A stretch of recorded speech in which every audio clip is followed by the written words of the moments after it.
going to discuss about the Maxwell-Boltzmann statistics, which is very important in statistical mechanics, as well as discussing the velocity distributions in terms of kinetic theory of gases. নাম থেকেই বোঝা যাচ্ছে দুজন scientist, একজন Maxwell, James clerk Maxwell, আর একজন হচ্ছে Boltzmann. এই দুজন ডিস্ট্রিবিউশন অফ স্পিডস, মানে 1 গ্রাম অনুপরিমাণ গ্যাসে অ্যাভোগাড্রো নাম্বার অফ মলিকিউলস থেকে জানিস, তাহলে 10⁻23 নাম্বার অফ মলিকিউলস নিয়ে ডিল করা। যদি ইন্ডিভিজুয়ালি কেউ একটা, দুটো, তিনটে মলিকিউল নিয়ে ডিল করতে চায়, তাহলে 10⁻23 নাম্বার অফ কালেকটিভ মলিকিউলস এর বিহেভিয়ার তো স্টাডি করা অসম্ভব কার্যত। সেই জন্য কি হয়, statistical distribution, most of the particles যে ডিনামিক্স ফলো করে সেইটার উপরেই আমাদের ফোকাস করতে হবে। তাহলে যেখানে এরকম লার্জ নাম্বার অফ পার্টিকেলস নিয়ে ডিল করতে হয়, সেখানে আমাদের স্ট্যাটিস্টিক্যাল মেকানিক্স বা স্ট্যাটিস্টিক্স এর আশ্রয় নিতে হয়। তা এইখানেও তার ব্যতিক্রম হয়নি। ভেলোসিটি ডিস্ট্রিবিউশন ফাংশন কি, আইডিয়াল গ্যাসের ক্ষেত্রে মলিকিউল গুলো থার্মাল ইকুইলিব্রিয়ামে কেমন থাকে, সেগুলো নিয়ে পরে ডিসকাস করছি। আপাতত আমরা আমাদের উদ্দেশ্য প্রথমেই বলে রাখছি যে speed and energy distribution among the molecules of ideal gas. Speed and energy distribution among the molecules of ideal gas, আমরা এই চ্যাপ্টারের শেষে বের করার চেষ্টা করব। হ্যাঁ, these distributions are called Maxwell or Boltzmann or Maxwell-Boltzmann distribution. We will derive the laws of distribution of energy, speed and velocity among the gas molecules of an ideal gas. Real gas নয়, ideal গ্যাসের kinetic theory of solids এ গ্যাসের গতীয় তত্ত্বে যে assumption গুলো ছিল, যেগুলো তোরা HS এ পড়ে এসেছিস, তার উপরে ভিত্তি করে ম্যাক্সওয়েল বোলজম্যান ডিস্ট্রিবিউশন আমরা সিলেবাসে যেটা আছে সেটা ডিরাইভ করার চেষ্টা করব। এটা বুঝতে গেলে প্রথমেই বুঝতে হবে আমরা ডিল করি জেনারেলি সারা পৃথিবীতেই যত রকম পার্টিকেল আছে সবগুলোকে characteristic of 3 kinds of particles এ ভাগ করে দেওয়া যায়। 3 কাইন্ডস অফ পার্টিকেলস কি কি?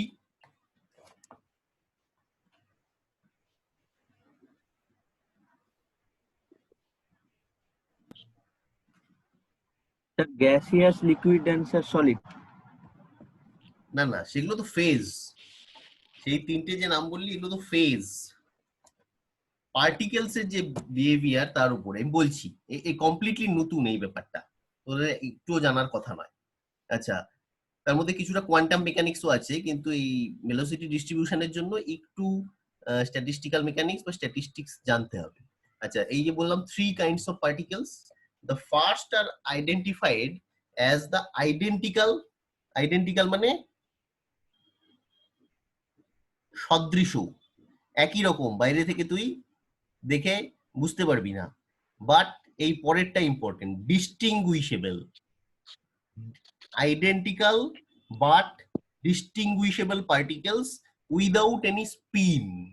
এই পার্টিকেল গুলোর কোনো স্পিন নেই, স্পিন আপ তোরা জানিস আর স্পিন ডাউন হতে পারে। First kind of particles R identical মানে সদৃশ বাট ডিস্টিংগুইশেবল। ডিস্টিংগুইশেবল কেমন ব্যাপারটা, ধর এইরকম একটা বক্স আছে, তার মধ্যে এখানে ফর সেক অফ সিম্পলিসিটি ধর দুটো মাত্র মলিকিউল আছে, তুই প্রথমটাকে 1 নাম্বার বলে ট্যাগ করে দিলি, সেকেন্ডটাকে 2 নাম্বার বলে ট্যাগ করে দিলি। ঠিক আছে, বুঝতে পারছিস? হ্যাঁ হ্যাঁ স্যার।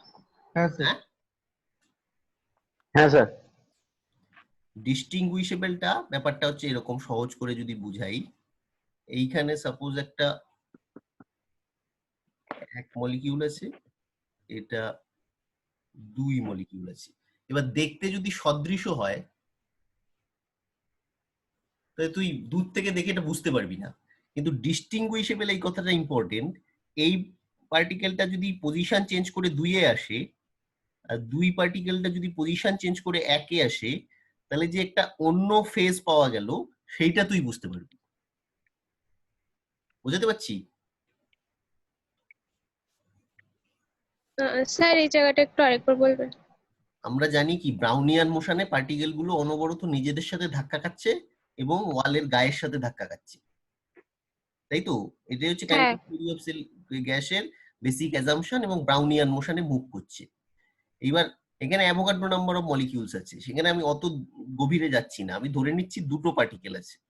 এবার যদি দেখতে একই রকম হয়, ধর তোর লোহার বলের মতো, তুই দেখে বুঝতে পারবি না যে কোনটা এক কোনটা দুই, কিন্তু তা সত্ত্বেও আমি ট্যাগ করে দিলাম একটা 1 নম্বর পার্টিকেল, একটা 2 নম্বর পার্টিকেল। তাহলে এটা তো স্ট্যাটিক এরকম বসে নেই, অনবরত এটা মুভ করছে। এই দুটো না, সাথে আরো আছে, বোঝানোর সুবিধার জন্য আমি দুটো বলেছি। তাহলে কোনো একটা সময়ে যদি 1 নম্বর পার্টিকেলটা 2 এ আসে, পজিশনে আসে, আর 2 নম্বর পার্টিকেলটা 1 এর পজিশনে যায়, তাহলে তুই বাইরে থেকে দেখে তুই ডিফারেন্সিয়েট করতে পারবি যে এটা আলাদা স্টেটে গিয়েছে, পরবর্তীতে এটা 2 হয়ে গিয়েছে, এটা 1 হয়ে গিয়েছে। পরেরটা বললে আরো বেশি বুঝতে পারবি। তাহলে এই আইডেন্টিক্যাল, সদৃশ এবং ডিস্টিংগুইশেবল, মানে যেটা আলাদা করা যায়, এই টাইপের পার্টিকেলের ক্ষেত্রে যে স্ট্যাটিস্টিক্সটা কাজে লাগে, that is called Maxwell distribution function বা ম্যাক্সওয়েল বোলজম্যান স্ট্যাটিস্টিক্স। তাহলে identical but distinguishable particles without any spin, the molecules of a gas are the particles of this kind. In quantum terms, এটার ক্ষেত্রে হচ্ছে, এক্ষেত্রে বুঝবি না, ওয়েভ ফাংশন বলে একটা বিষয় হয় যেটা শ্রোডিঙ্গার ইকুয়েশন থেকে আসে। Wave functions of the particles overlap to a negligible extent and the Maxwell-Boltzmann distribution function holds for such particle. আচ্ছা, অত কিছু না বুঝে শুধু এইটুকু বুঝতে হবে, ম্যাক্সওয়েল-বোলজম্যান ডিস্ট্রিবিউশন ফাংশনটা আইডেন্টিক্যাল এন্ড ডিস্টিংগুইশেবল পার্টিকেলের ক্ষেত্রে ভ্যালিড। সেকেন্ড দুটো, এই 2 আর 3, এই দুটোই কোয়ান্টাম পার্টিকেল। একটা হচ্ছে আইডেন্টিক্যাল এন্ড ইনডিস্টিংগুইশেবল, চেঞ্জ হয়ে গিয়েছে, মানে তুই আলাদা করতে পারবি না, of zero or integral spin, of zero or integral spin. ধরে নিচ্ছি এগুলো তোরা কিছুই বুঝবি না, তো যেইটুকু তোর মাথায় ঢুকে থাকে আর কি, কারণ এগুলো সব কোয়ান্টাম মেকানিক্স এর। আমি উদ্দেশ্য হচ্ছে আমার এইটা পড়ানো, কিন্তু যেহেতু স্ট্যাটিস্টিক্যাল ডিস্ট্রিবিউশন, সবগুলো বলে আমি শুরু করতে চাইছি। আচ্ছা, কি আলাদা হলো? আচ্ছা, এই ম্যাক্সওয়েল বোলজম্যান ডিস্ট্রিবিউশন ফাংশন বা Maxwell Boltzmann statistics always valid for classical particles, মানে এই যে গ্যাস, অণু, পরমাণু এইসবের ক্ষেত্রে, ঠিক আছে? কোয়ান্টাম পার্টিকেলের ক্ষেত্রে কিন্তু ভ্যালিড নয়, সেখানে পরে বলছি কি স্ট্যাটিস্টিক্স গুলো আছে। আচ্ছা, identical and indistinguishable particles of zero or integral spin, they cannot be distinguished one from another because their wave functions overlap. Such particles are called, কেউ হয়তো নাম শুনেছিস, বোসনস। হিগস বোসন যখন আবিষ্কার হয়েছিল, এই টার্মটার সাথে হয়তো কেউ নাম শুনেও থাকতে পারিস। Such particles are called bosons and they do not obey Pauli exclusion principle. তাহলে যেই সমস্ত পার্টিকেল গুলো Bose Einstein, BE, Bose Einstein distribution function follow করে, দ্যাট আর কল্ড বোসনস। কি কি পার্টিকেল এগুলো? যেমন হিলিয়াম অ্যাটম, যেমন photon are the particles of this kind, and we shall use Bose-Einstein statistics to account for the spectrum of radiation.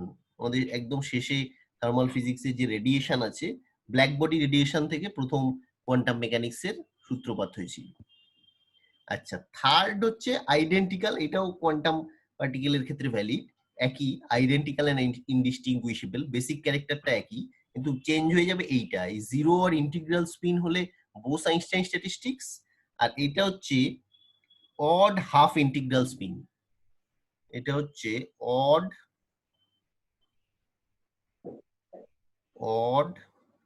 Or half integral spins. মানে কি? Spin গুলো হতে পারে হাফ, অথবা 3/2, অথবা 5/2, এইচ কাট সবগুলোর সাথেই আছে। আর জিরো মানে এগুলো হতে পারে এইচ কাট, 2h কাট, 3h কাট, ইন্টিগ্রাল মানে এগুলো 1, 2, 3 এগুলো, ঠিক আছে?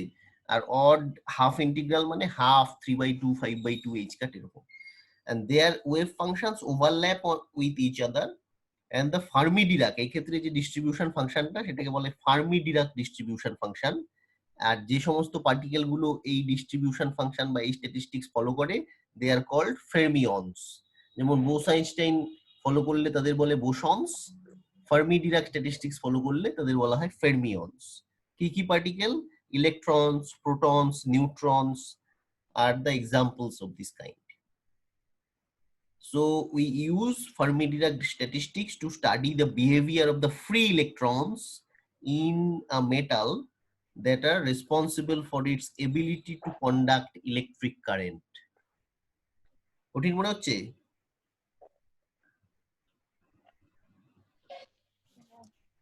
হ্যাঁ স্যার, আর একটু ভালো করে বুঝতে হবে। হ্যাঁ স্যার আমারও। হ্যাঁ বল তাহলে কি বোঝার দরকার আছে?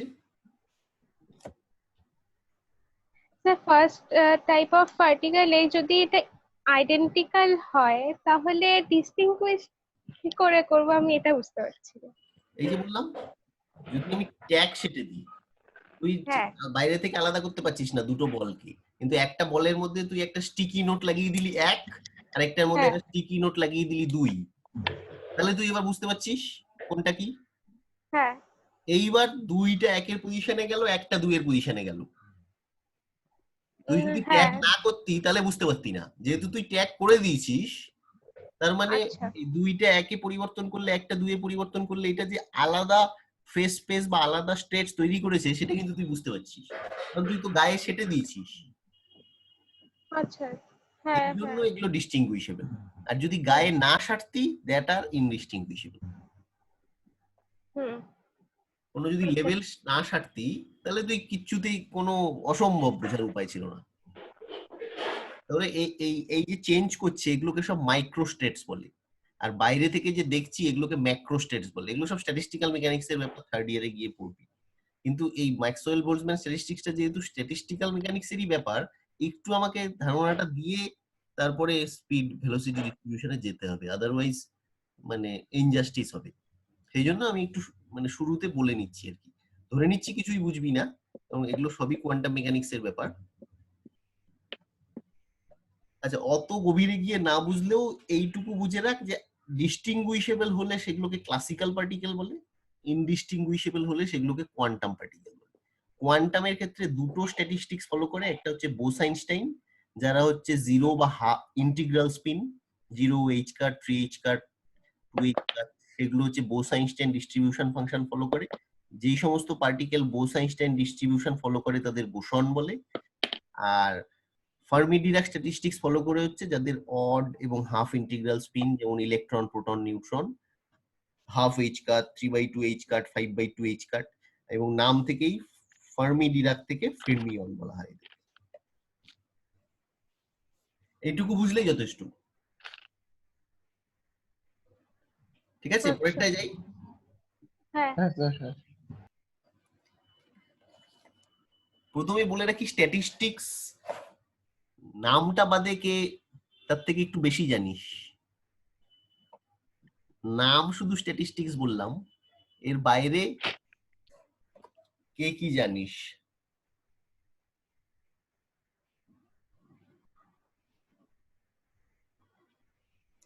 নাম বা স্পেলিংটা বাদে কে কি জানিস?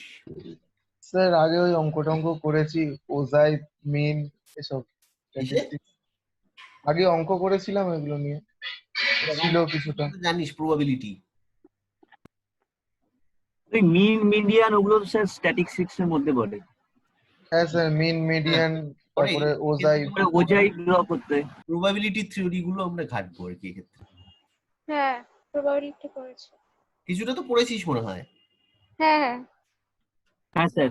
মানে কয়েন টস করা বা ডাইস থেকে যেগুলো প্রবাবিলিটি পাওয়া যায় এগুলো। হ্যাঁ স্যার, হ্যাঁ স্যার। হ্যাঁ স্যার। হ্যাঁ করেছি। ঠিক আছে, তুমি আরেকবার কাজে লাগবে। আচ্ছা, এইবার আমি বোঝাতে চাইছি স্ট্যাটিস্টিক্যাল ইকুইলিব্রিয়াম। খুব ভালো মতো বোঝার চেষ্টা কর। স্ট্যাটিস্টিক্যাল মেকানিক্স হচ্ছে, আমি বলছি যে এটা নিউটনিয়ান মেকানিক্স এর মতো নয়, মানে একটা অবজেক্ট মুভ করে যাচ্ছে তার জন্য যে কাইনেটিক বিহেভিয়ার সেগুলো স্টাডি করছি এরকম নয়। এখানে অ্যাটলিস্ট 1 গ্রাম অনুপরিমাণ গ্যাসে অ্যাভোগাড্রো নাম্বার অফ মলিকিউল যদি থাকে, মানে অর্ডারটা ভাব 10 টু দি পাওয়ার 23, তাহলে এখানে ইন্ডিভিজুয়াল কোনো মলিকিউলের ডাইনামিক স্টাডি করা পসিবল নয়। তাহলে আমাকে অবশ্যই কি করতে হবে, মোস্ট অফ দ্য পার্টিকেল বা স্ট্যাটিস্টিক্যালি যে বিহেভিয়ার ফলো করবে আমাদের সেইটাই ধরে এগোতে হবে। বোঝাতে পারছি কেন স্ট্যাটিস্টিক্স করছি? হ্যাঁ। আচ্ছা, এবার স্ট্যাটিস্টিক্যাল ইকুইলিব্রিয়াম দেখ। Suppose consider a gas having capital N number of particles by n molecules at a certain temperature and pressure. N particles at constant or T or P. And suppose its volume, temperature and pressure are kept constant. মানে এগুলো constant থাকলে এগুলো কি বলা যায়, আমি আগেই মানে থার্মোডাইনামিক্স থেকে বুঝিয়েছি যে thermodynamically isolated system of n particles. Thermodynamically isolated system of n particles. কেন আইসোলেটেড বললাম? এই পিভিটি চেঞ্জ করা যাবে না।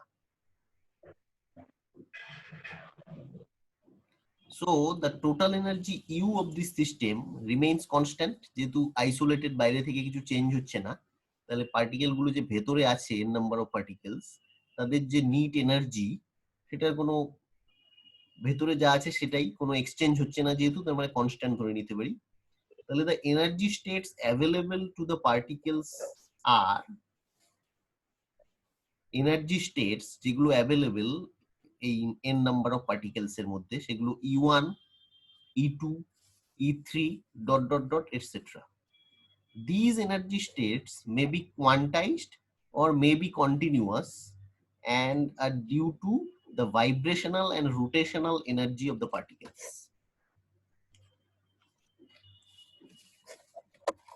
কি বোঝাতে চাইলাম? আবার মাথার উপর দিয়ে গিয়েছি, বুঝেছি।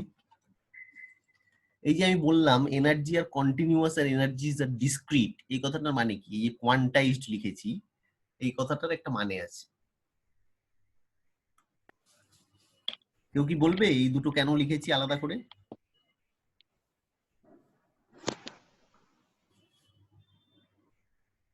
মানে হ্যাঁ,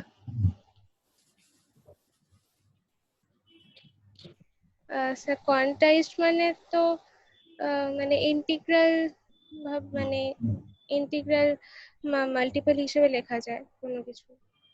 হ্যাঁ, কাছাকাছি আছিস, বোঝাতে পারছিস না, এই ঠিকই বলেছিস।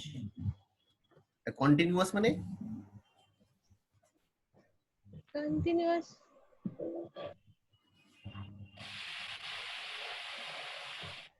স্যার কন্টিনিউয়াস মানে হচ্ছে এনার্জি যখন এক জায়গা থেকে এক জায়গায় যায় তখন না না প্যাকেট না হিসাবে। না না না, যাওয়ার ব্যাপার নয়, এটা যাওয়ার ব্যাপার নয়।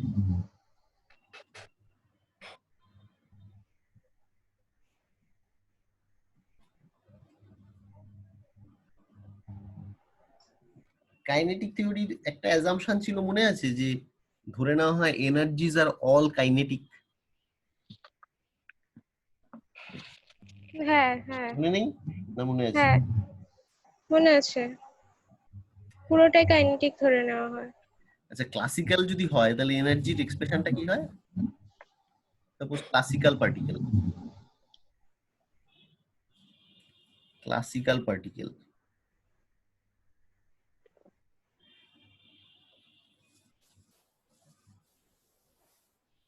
অল কাইনেটিক যদি হয়, ছোটবেলাকার মতো হাফ mv স্কয়ার মানে p square by 2m। All kinetic এবার রিজিড স্ফিয়ার হিসেবে বিহেভ করবে। কাইনেটিক থিওরি অফ গ্যাসের অ্যাজাম্পশন গুলো আবার মনে কর, রিজিড স্ফিয়ার হিসেবে বিহেভ করবে, কলিশন গুলো ইলাস্টিক হবে। পি হচ্ছে কি? মোমেন্টাম।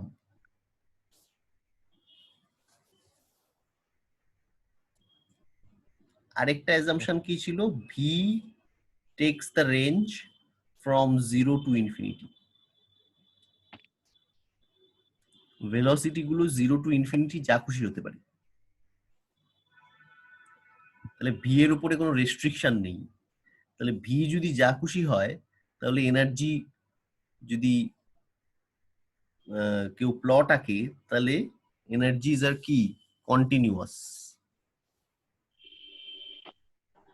আচ্ছা, হ্যাঁ হ্যাঁ।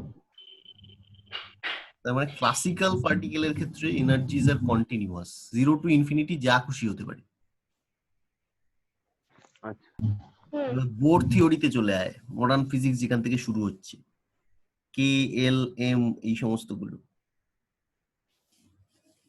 বোর থিওরি কি বলছে? সেই থিওরিটা দুটো বেসিক ল আছে।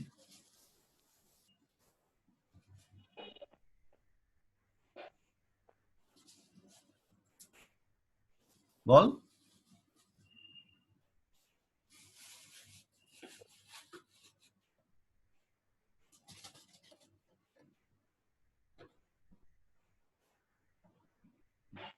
বল।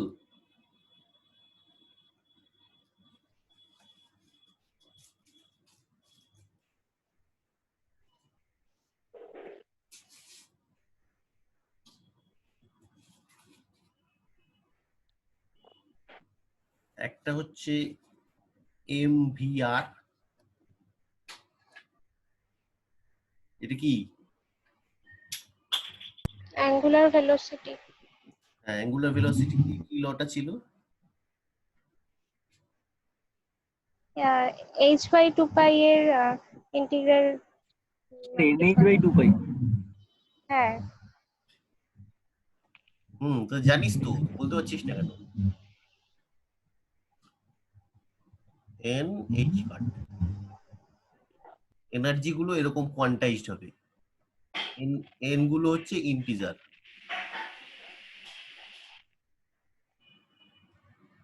এবার যখন অরবিট টু অরবিট চেঞ্জ করবে, তখন এর কোয়ান্টামে ট্রান্সফার গুলো হবে, তাই তো? যদি এটা না হতো তাহলে সবগুলো ইলেকট্রন ঘুরতে ঘুরতে নিউক্লিয়াসের মধ্যে এসে কোলাইড করে যেত। হ্যাঁ। এই জন্য রেডিয়েশনের সময় আমার কিছু এনার্জি হয় অ্যাবজর্ব করবে, নয়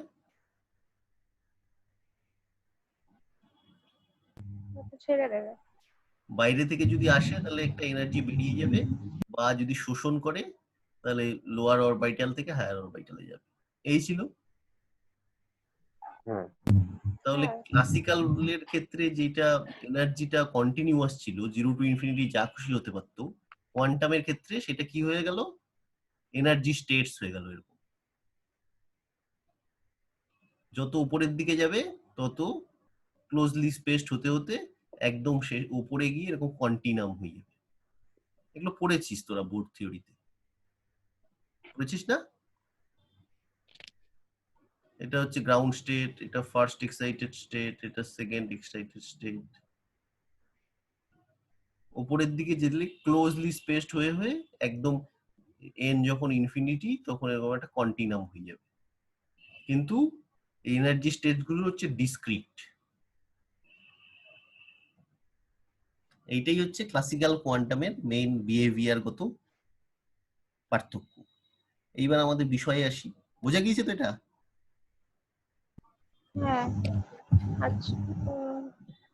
এবার suppose that any given instant of time, এই যে ক্যাপিটাল এন আছে তার মধ্যে suppose n1 small n1 particles are in energy state E1, small n2 particles are in energy states E2, and so on.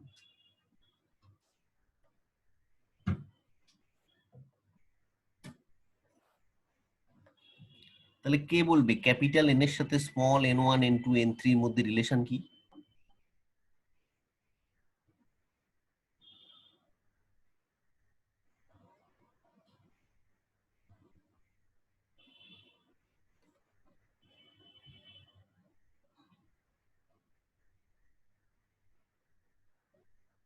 Total n number of particles ছিল, out of which small n1 total n n number equals to n1 plus n2 plus আচ্ছা। n3 করে total particles. Good. তার মানে summation of ni, I takes the range from 0 to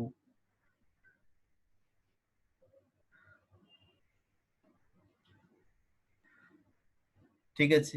তাহলে I হচ্ছে 1 2 3 etcetera. এইবার most important, এনার্জিটা কি? Total energy of the system যদি ইউ ধরি, n1 নাম্বার অফ পার্টিকেল যদি u1 এ থাকে তাহলে এনার্জি হচ্ছে n1 e1, n2 যদি e2 তে থাকে n2 e2, এরকম করে এডিশন করে লিখতে পারি সামেশন i ni ei। তাহলে এটা একটা ইকুয়েশন,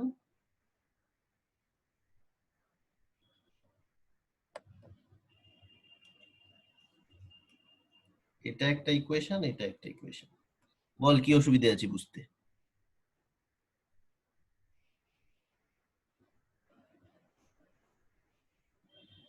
অন্যরা ইন্টারঅ্যাক্ট কর, নাহলে বুঝতে পারবি না।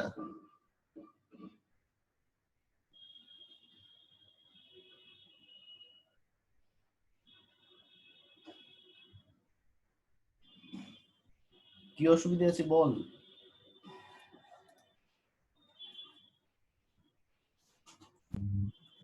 স্যার এই জায়গাটাতে E1 আর E2 হ্যালো দুটো স্যার। হচ্ছে। হ্যাঁ বল।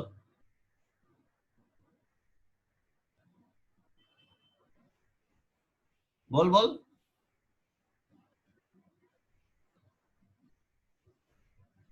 কি হলো?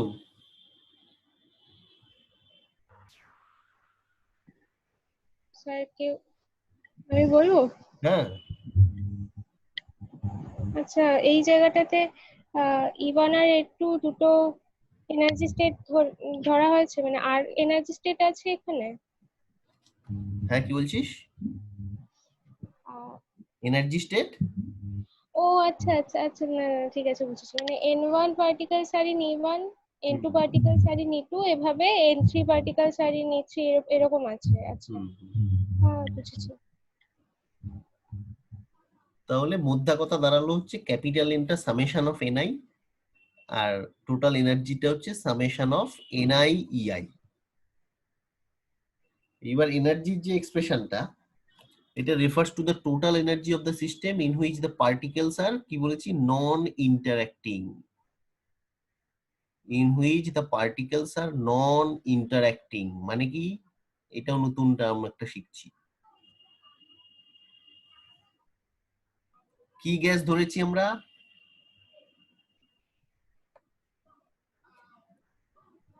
Ideal gas. Very good. আমরা ডিরাইভ করছি velocity or speed distribution for the molecules of an ideal gas in thermal equilibrium. তাহলে আইডিয়াল গ্যাস গুলো হচ্ছে সাফিসিয়েন্টলি ডাইলিউট হয়, সেই জন্য ধরে নেওয়া হয় particles are non interacting. So here the energy of each particle depends only on the coordinates of the particle in the system. Energy of each particle depends only on the coordinates of the particle in the system. For an isolated system, the total energy U is constant. Thus, for the isolated system, U is equals to summation NiEi is equals to constant. Since the system is isolated, the total energy of the system remains constant, but the molecules of the gas collide with each other and also with the walls of the container. আবার বলছি, since the system is isolated, the total energy of the system remains constant, but the molecules of the gas collide with each other and also with the walls of the container. Consequently, the number of molecules change from one energy state to the other energy state. It means that the values of N1, N2, N3, etc. continuously change. So it can be reasonably assumed that for each microscopic state of the system of particles, there is a particular most favored distribution. When this distribution or partition is reached, the system attains statistical equilibrium. So for an isolated system, the values of N1, N2, N3, etc. vary only near the value corresponding to the most probable distribution. Hence, the basic problem in statistical thermodynamics is to obtain the most probable distribution law for a given composition of the system. কিছুই বুঝলি না? Sir number of molecules change হওয়ার জায়গাটা আরেকবার বুঝিনি। Change হওয়ার জায়গাটা আরেকবার বলবো। হ্যাঁ। টোটাল এনার্জি যে আইসোলেটেড সিস্টেমের কনস্ট্যান্টটা নিয়ে কোনো সমস্যা নেই তো? না। এবার আমি কি বললাম, গ্যাসের গতীয় তত্ত্ব থেকে মলিকিউলস অফ দ্য গ্যাস অনবরত নিজেদের সাথে এবং কন্টেইনারের ওয়ালের গায়ে ধাক্কা খাচ্ছে। ধাক্কা খেলে কি হবে? The number of molecules change from one energy state to the other energy state. মানে E1 টা E2 হয়ে যাবে, E3 টা E10 হয়ে যাবে, E9 টা E99 হয়ে যাবে। মানে N1 N2 N3 এর উপরে কোনো রেস্ট্রিকশন নেই, শুধু রেস্ট্রিকশন হচ্ছে সবগুলো যোগফল আমার ক্যাপিটাল N হতে হবে। তার মানে it means that the values of N1 N2 N3 continuously change. So it can be reasonably assumed that for each microscopic state of the system, microstatic state মানে হচ্ছে ওই N1 N2, ধর N1 টা U1 এ আছে, পরবর্তীতে হয়ে গেল N1 টা E10 এ আছে, তার পরবর্তীতে আবার হয়ে গেল N1 টা E95 এ আছে। এই প্রত্যেকটা স্টেটকে বলা হয় মাইক্রোস্টেট বা মাইক্রোস্কোপিক স্টেট। এর মাঝখান থেকে আমাদের বের করতে হবে যে মোস্ট ফেভারড ডিস্ট্রিবিউশন কোনটা। প্রত্যেকটা আলাদা আলাদা স্টেট নিয়ে তো আমরা ডিল করতে পারবো না, র্যান্ডামাইজ করার পরে আমাদের ভাবতে হবে যে মোস্ট ফেভারড ডিস্ট্রিবিউশন কোনটা। So when this distribution is reached, the system attains statistical equilibrium. এটা অনেকটা থার্মাল মেকানিক্যাল ওরকমই, মানে সব তো কোলাইড করার পর আলটিমেটলি যে স্টেটে গিয়ে থিতু হবে সেটাকেই মোটামুটি স্ট্যাটিস্টিক্যাল ইকুইলিব্রিয়াম বলবো।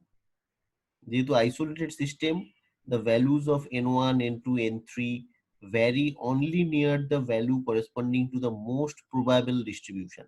একটু পরে আজকে নয়, অন্যদিন এই most probable distribution, most probable velocity এগুলো নিয়ে ডিল করব।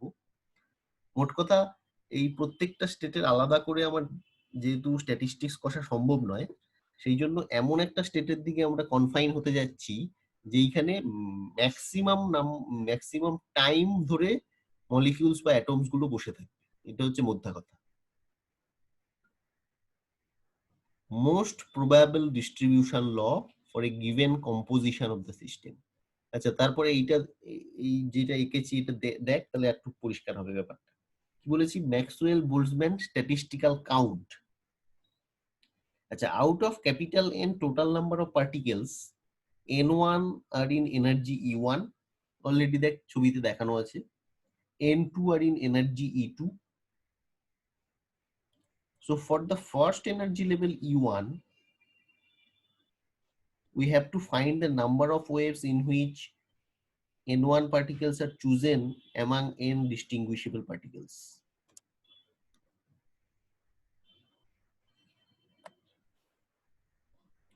N1 number of particles in E1, N2 number of in E2. এবার আমাদের বের করতে হবে টোটাল N এর মধ্যে থেকে কোন N1 number of particles E1 এর মধ্যে থাকে।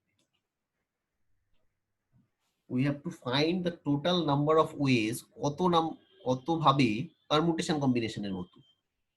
We have to find the number of ways in which N1 particles are chosen among the capital N distinguishable particles. The number of ways of choosing the first particle is equals to N. When the first particle has chosen, the number of ways of choosing the second particle is N minus 1. বুঝা যাচ্ছে? Permutation কম্বিনেশনের মতো। Similarly, the total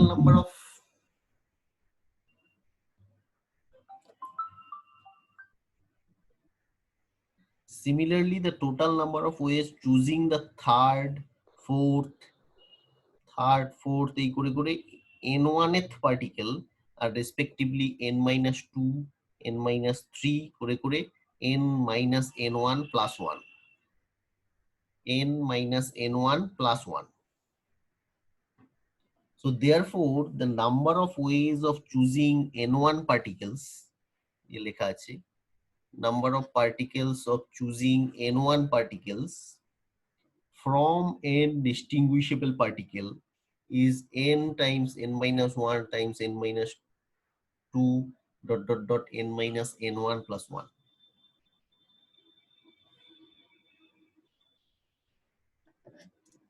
permutation কম্বিনেশনের theory গুলো আরেকবার ঝালিয়ে নে।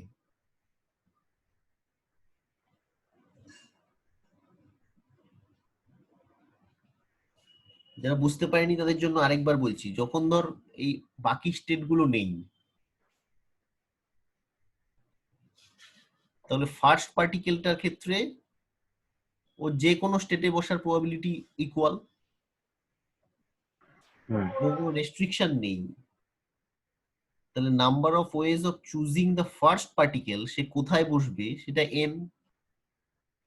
এনে যখন কেউ বসে গিয়েছে কোথাও একটা, তার পরের পার্টিকেলটা has been chosen in the number of ways of choosing the second particle, একটা কমে অলরেডি এনে যদি বসে যায় n minus 1, এরকম করে করে the number of ways of choosing the third, fourth করে করে n1th particle অবধি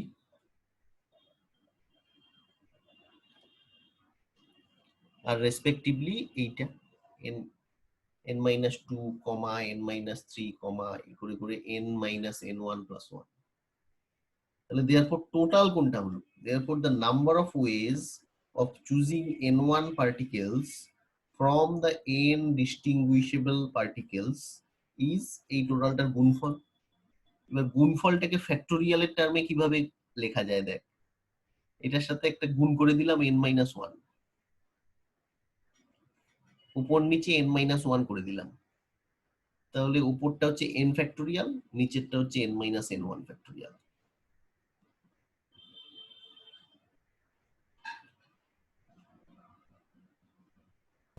হ্যাঁ স্যার।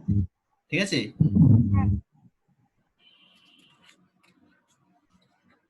আচ্ছা, এটা আমি লিখিনি, আমি বলছি মুখে, তোরা কর দেখি, তাহলে এই ধারণাটা ক্লিয়ার হয়ে যাবে। এটা যদি আমি নাম্বার গুলো বলে দিই তাহলে তোদের এই ধারণাটা ক্লিয়ার হয়ে যাবে। এই ফর্মুলাটাকে চোখের সামনে রাখ, এবার আমি যে নাম্বার গুলো বলছি সেটা দিয়ে সাজা। ধর suppose let 4 particles out of 100 number of ways, বুঝতে পারছি, let 4 particles, 4টে particle out of 100 number of ways, মানে ক্যাপিটাল এনটা হচ্ছে 100, তাহলে first particle out of 100 is, খাতায় কর, sir 100। let 4 particles out of 100 number of ways, তাহলে first particle out of 100 is capital N, মানে 100। লেখ লেখ, খাতায় লেখ, নাম্বার গুলো বসা, তাহলে এই স্ট্যাটিস্টিক্স এর ব্যাপারটা ক্লিয়ার হয়ে যাবে।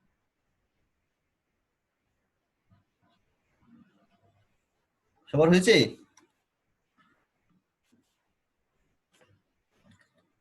কেউ তো কোনো সারা শব্দই করে না।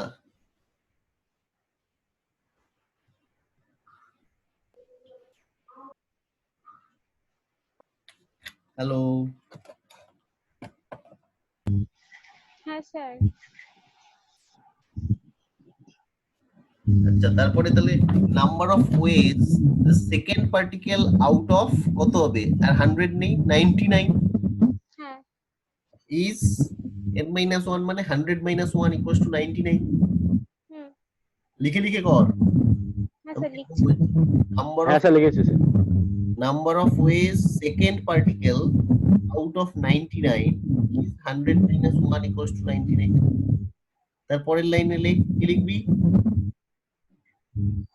Number of ways of choosing the third particle. Third particle out of 98 is 100 minus 2 equals to 98, দিয়ে fourth particle equals to 97।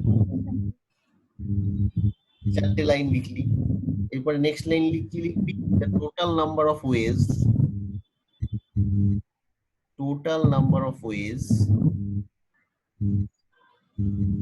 Of choosing 4 is equals to কি 100 into 99 into 99. 100 into 99 into 98 into 97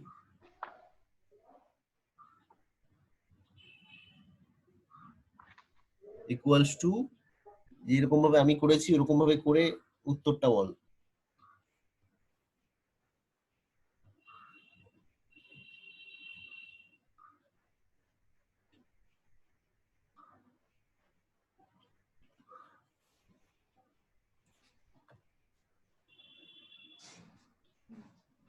So 100 factorial by 96 factorial 100 factorial divided by 96 factorial. Good সবাই পেরেছে? হ্যাঁ sir হয়েছে।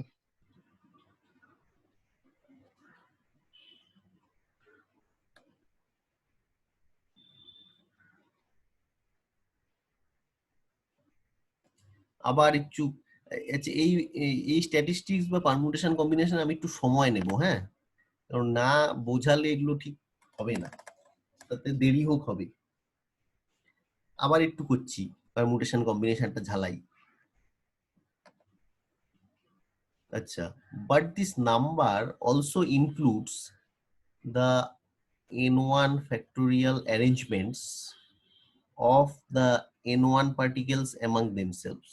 So this is because any sequence of the particles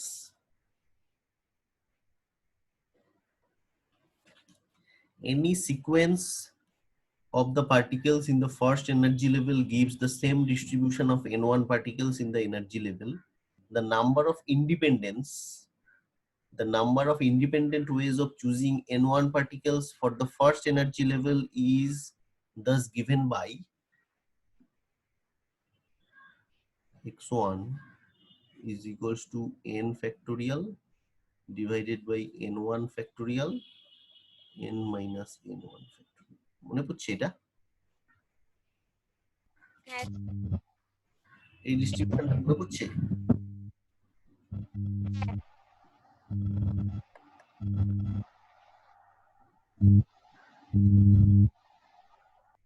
এটাকে সংক্ষেপে কি লেখা যায়?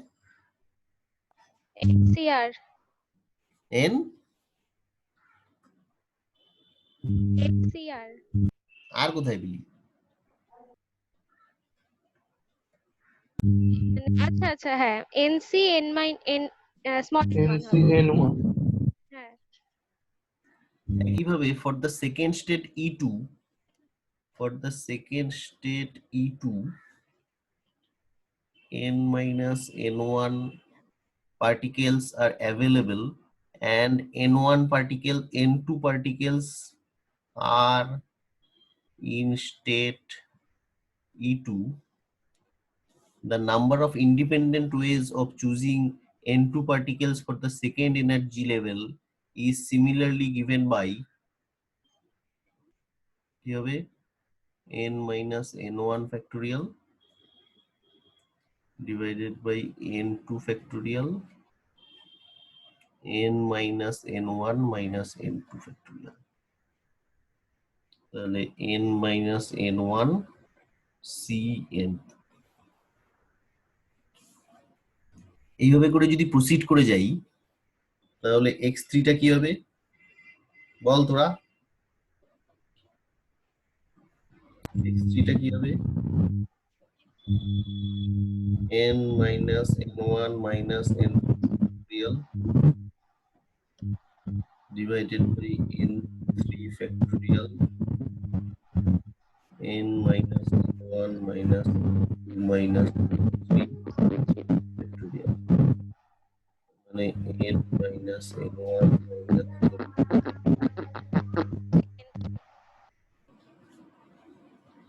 তাহলে এরকম করে ডট ডট ডট সবগুলো হতে থাকবে, হতে হতে x k দাঁড়াবে n minus n1 minus n2 minus এরকম dot dot dot n k minus 1 c n k.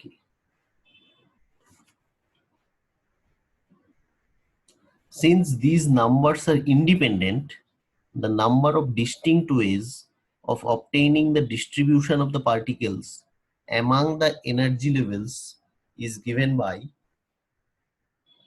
x equals to গুণফল x1 x2 x3 করে করে করে xi করে xk অবধি। তাহলে সবগুলোকে যদি গুণ করে বসিয়ে দিই, এটা আর অত কমপ্লিকেটেড হবে না, সিম্পলি হয়ে যাবে n ফ্যাক্টোরিয়াল ডিভাইডেড বাই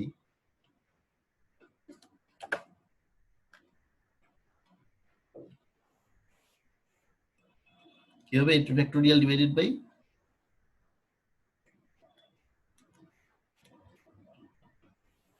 বল n1 ফ্যাক্টোরিয়াল n2 ফ্যাক্টোরিয়াল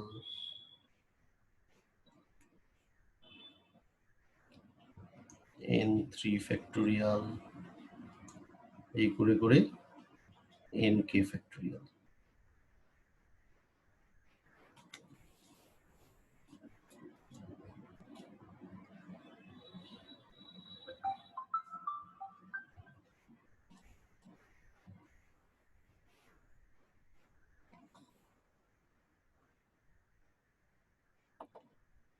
ঠিক আছে,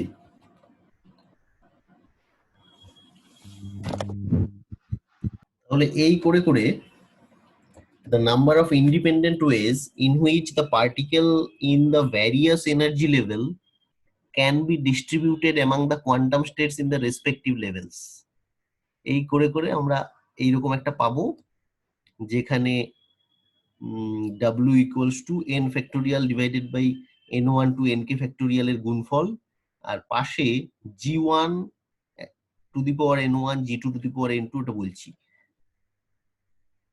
gi to the power ni এটা হচ্ছে বেসিক্যালি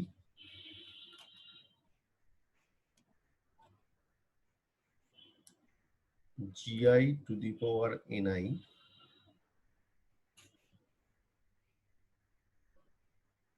মানে এইটা ওয়ে, এত number of wedge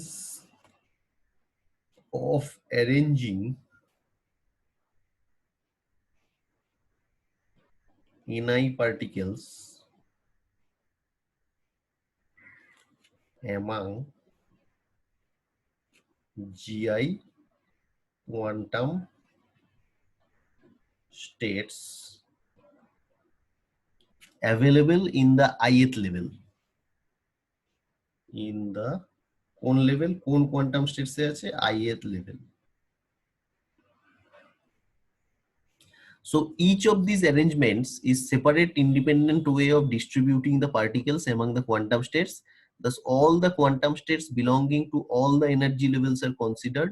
The total number of ways of arranging all the particles in the given distribution is given by w equals to যেটা আগের পাতায় করলাম n factorial divided by n1 factorial to nk factorial times ওটা গুণ হয়ে গেল, যদি g1 number of particles g1 number of ways arranging n1 particles in the g1 state তাহলে সেটা g1 to the power n1, তারপর একটা g2 to the power n2, এই করে করে একটা নতুন টার্ম ইন্ট্রোডিউসড হলো যেটা তোরা সামেশন দিয়ে লিখতি, সেটা হচ্ছে সাম হয়, আর এটা হচ্ছে পাই। পাই মানে হচ্ছে pi represents the product of the quantities,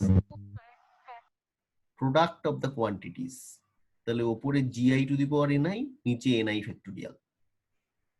সামেশনের বদলে এটা একটা ক্যাপিটাল পাই দিয়ে লেখা হয়, which represents the product of the quantities, gi to the power ni divided by ni factorial for all values of I from 1 to k, for all values of pi, for all values of I from 1 to k.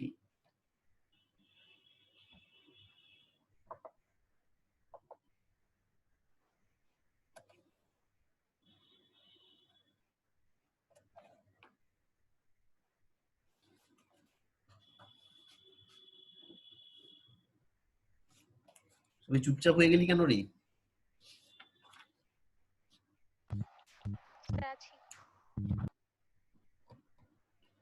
কিছু বোঝা গেল?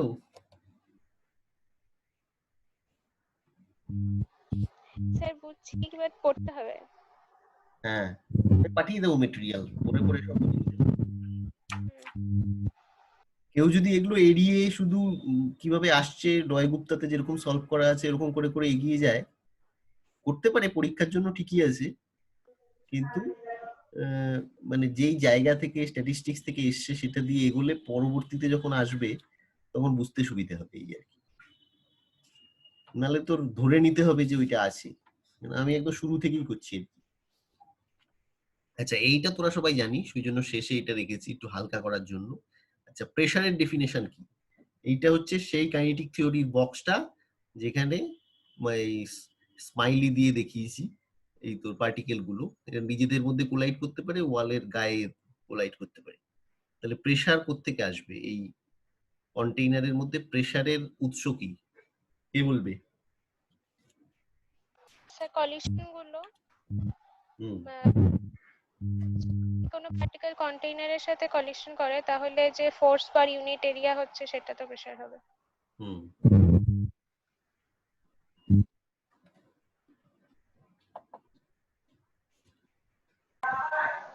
কন্টেনারের উপর লম্ব হবে যেটা শক্তি বোধ। তাহলে তোদের আমি বাড়িতে এটা হোম টাস্ক দিলাম, এটা আমি করালাম না। Reduction of ideal gas equation, যেটা প্রেসারের ধারণা থেকে P equals to 1/3 rho C square, যেটা দিয়ে কাইনেটিক থিওরি শুরু হয়েছে। একদম সহজ, এটা আমি আর না করিয়ে তোদেরকে অ্যাসাইনমেন্ট দিলাম, এটা করে রাখবি। P equals to 1/3 rho C square কোত্থেকে আসছে এটা করে সবাই আজকের মধ্যেই আমাকে পাঠিয়ে দিবি, ঠিক আছে? আচ্ছা,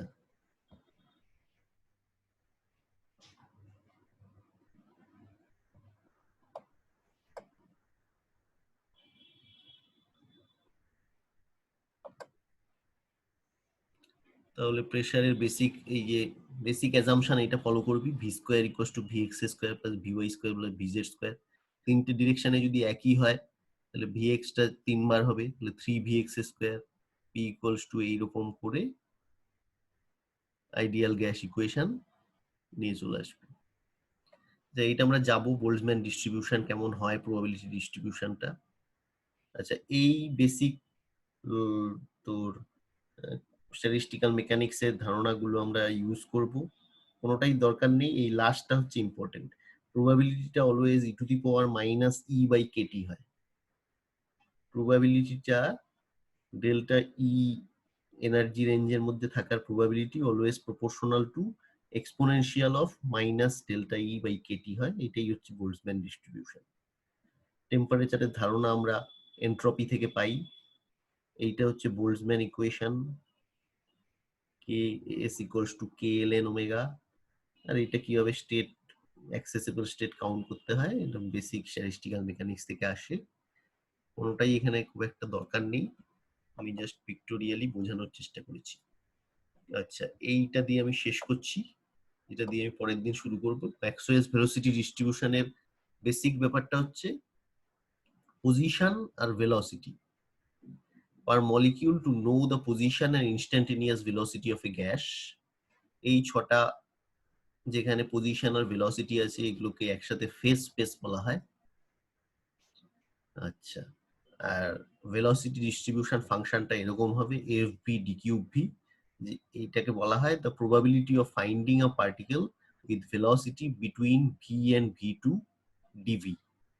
ডিভিটা হচ্ছে product of three individual components of velocity vx vy আর vz। তাহলে এই দিয়ে ভেলোসিটি ডিস্ট্রিবিউশন শুরু করব।